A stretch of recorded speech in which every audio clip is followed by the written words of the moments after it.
Hello and welcome to The Appointment. I am Pranjal Sharma. Joining me today for a conversation is Vimal Dayal, who is the CEO of Indus Towers. Vimal, thank you very much for being with us today. Thank you, Pranjal. All the towers through which our essential communication signals travel are run by you. Absolutely.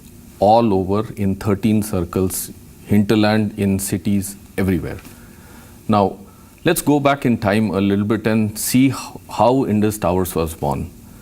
Three large fiercely competing players came together with a cause, and that is how Indus Towers was born. With 65,000 towers, Indus was born as a giant with no, I would say, processes, no, I would say, common policies to look at anywhere across the globe. And that was the birth of Indus Towers. And from there on, management sat together with few decisions, and I must share those decisions with you. I think it is very relevant for everyone to know. Decisions were how to run this company, what would be the values framework for this company, what would be the operating principles of this company as well. What we started was to craft a mission statement for all of us as well, and proudly all employees got together and crafted this mission statement. We transform lives by enabling communication. From there on, all the set of employees got together and co-created values, which are 5 values. And as a matter of fact, those values are being practiced through and through as well.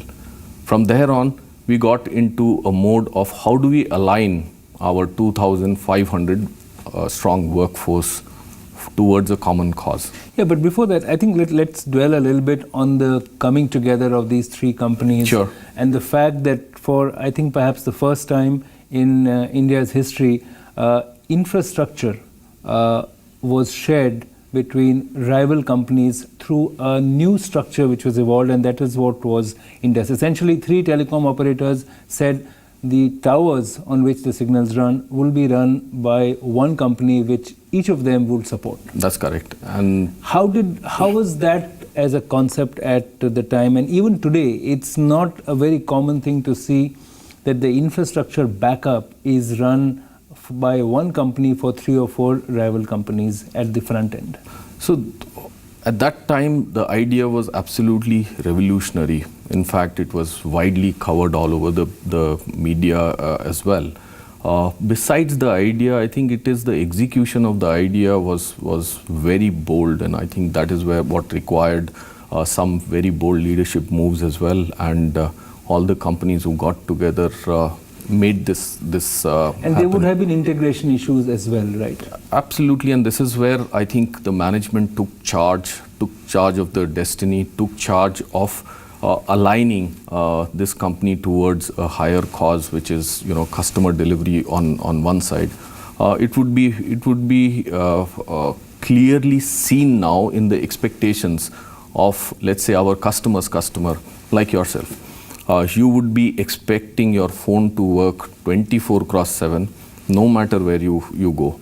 I think besides God-given oxygen, it is the coverage which is always expected. And you mentioned God, so I think God is omniscient and omnipresent, and a telecom network and mobile connectivity, people expect it to be in the same category as well. Absolutely. So no matter where you go now, no matter what time it is, you expect mobile penetration, you expect coverage, and you expect good service as well. And that's a tremendous challenge, isn't it, Vimal? Because you are doing it relentlessly, day in and day out. Almost every second you have to deliver the highest results for your consumers. Absolutely, and it is the expectations of the consumers which actually is driving us to a much greater heights as well. How do you do it? What is the principle? I mean, what drives you to ensure, or how do you manage as a leader of the company as well to ensure that this level of efficiency is there? So obviously, I believe in any business is about people and a motivated workforce. For us, it's an added challenge, which is we have 1 lakh 20,000 locations distributed all across 13 geographies as well. And most of these locations are not guarded or not attended. So most of the assets are absolutely at a vulnerable place as well.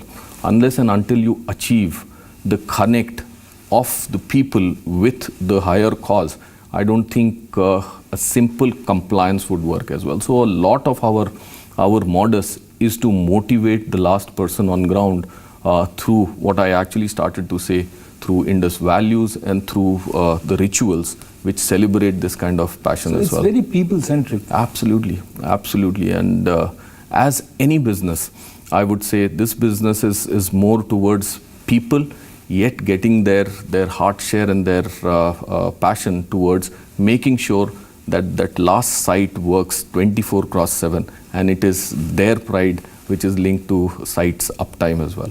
And believe me, the kind of response we get from people when we actually go towards the softer side of it is amazing actually.